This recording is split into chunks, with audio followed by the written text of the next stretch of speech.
Hey everybody, Dustin DePirac here, columnist Ryan Karchi at Assembly Hall as per usual.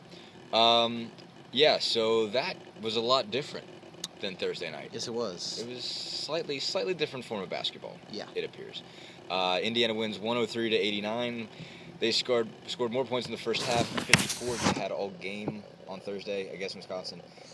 So yeah, that was a little bit different. It seemed to me like they were just happy to be able to run around. Today, just to be able to just kind of play free-flowing, fast break all the time basketball, and a lot of changes tonight, but it just seemed like they kind of felt like themselves again.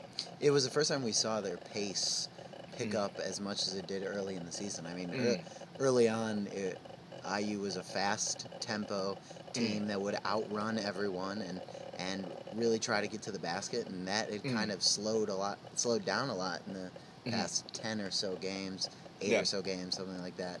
And today was kind of back to that, and like you said, I think they just felt more in their element. I mean, the guards were distributing better than they have maybe all season.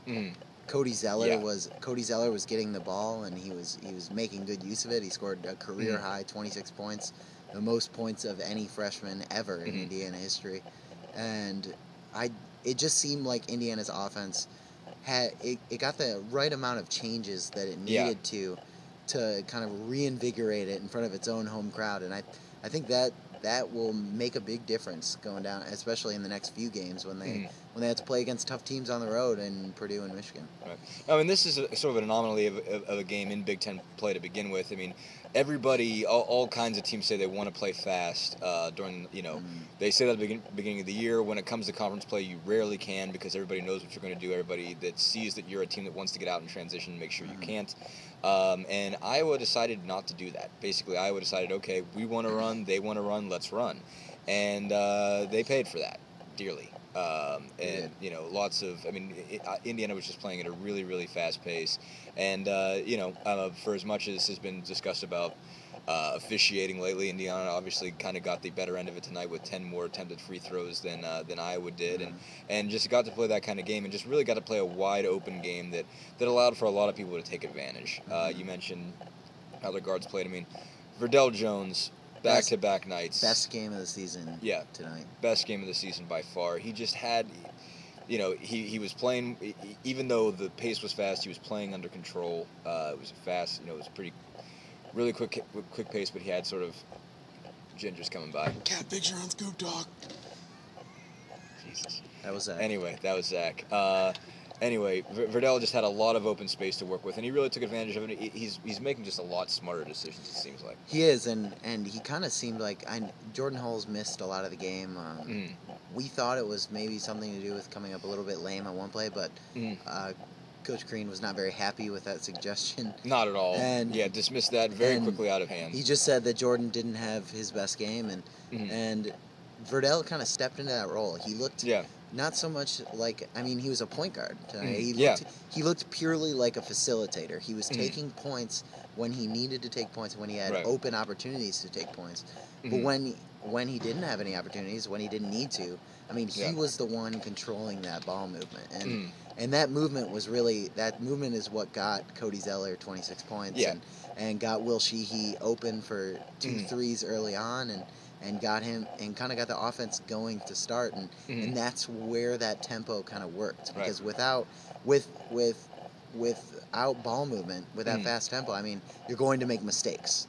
So while Indiana had the ball moving today and kind of facilitated other players, the rest of the offense was clicking better than it has in the entire Big Ten slate. Yeah, Cody even said, he says, I didn't have a hard job. He was 11 for 12 from the field tonight, had 8 dunks, and he was just like, I didn't have a hard job. I just had to catch the ball and dunk it. He had maybe 2 possessions where he had to curl around a guy. Yeah, exactly. And otherwise, it was just here's the ball. There's nobody in front of you. Just dunk it in.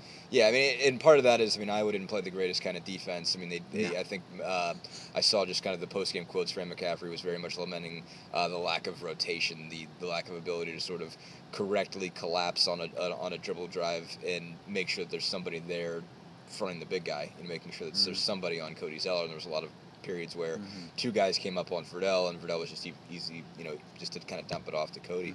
But you mentioned Jordan. I think it's an interesting dynamic. It's always been an interesting dynamic between Verdell and Hulls in terms of kind of who's the point guard, who's the leader. Like they both have looked at that way, and they're very sort of different players. I mean, like Verdell has things that Jordy doesn't have. Jordy has things that Verdell doesn't have. Verdell works in this game better because Verdell is better. As much as sometimes he dribbles with his head down, he's faster with the ball. He is a little bit quicker. Like Jordy might be more solid with it. He's less likely to turn it over, but Verdell is faster with it. He can attack holes. He can find sort of crevices in the paint, and when he can do that and not turn the ball over, he's more effective. And I think what you've seen with these two is they sort of they complement each other in a weird way, more so in that when one's off, the other's on. It seems like they kind of know when the other is not having their best day. You rarely see them both have their best day, which I'm sure that's what they want to have at some point in time. But I think they both can sort of tell when they've got to be the one to step up that day. I think the interesting thing, and it kind of ties into that about the offense today, was that the combinations that Tom Crean put out on the floor, it was. I think it was the best he's done with substitutions all season long, and he's been self-critical about that, and he's been honest in saying, maybe I shouldn't have taken this guy out, maybe I should have changed the lineup up at different times, and today I think he was spot on with his lineup, and that started with Will Sheehy getting the start over Victor Oladipo.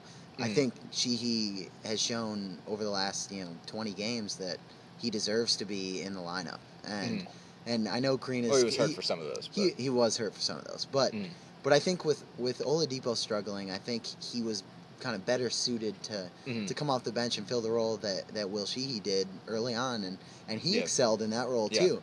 And just kind of tying back into your point was that I don't know if Jordan Hulls and Verdell Jones really play off each other very well. I think sometimes they don't. And I think more often than not in what I've seen, they don't, which makes it even more intriguing when you think of a guy like Yogi Ferrell coming in next year, who is very much a pure point guard, who can kind of bring a little something different to the table. Maybe he can mesh a little neither better one of them with, have, really. And maybe he can mesh with a little better with someone like Jordan Hulls. But tonight I think we saw, like you said, Verdell gave his best game, and Jordan Hulls was off, and that's happened more. That's happened plenty of times this season when they both weren't on like that. The Sheehy move is interesting. Andy Graham actually dug this. I wouldn't say he dug it up because he was just looking at Peague's message board this week, and somebody on the Peague's message board just did a really good statistical analysis of awesome. It shows why it still pays to look at those things. It just of sort of the plus minus when I think Jones and Oladipo are on the floor at the same time and when they're not. And there's some accuracy to that. Like they both kind of have. Neither one of them are really good shooters from outside, and Vic's getting progressively worse. But it just showed the difference when one of those two guys is playing with Sheehy or with Roth or something like that. When you just make sure that you have a guy on the floor other than Hulls who can shoot threes, and you saw a little bit of that tonight. Like Sheehy has that additional element. I mean, I don't know that. I think you can go back and forth as to who's the better player between Sheehy and Oladipo. I think they're both really good, but they very much have different skill sets. And if you got to make sure you have somebody on the floor, either the two or the three, that can shoot. And if you have Vic and Verdell, you don't always have that, at least in terms of three-point shooting. But getting beyond that, I thought Vic had this was a big game for Vic. I think going forward, Oladipo he had 12 points and 12 points, 3 assists, 5 for 8 from the field. You finally saw he had a tip dunk tonight, and it was like just a light went on. Like, I can still make baskets. It was almost like you forgot. Like even layups were kind of running away from him. Tonight he kind of had a finger roll that airballed, and I think at that point he was just like, how much worse is this going to get?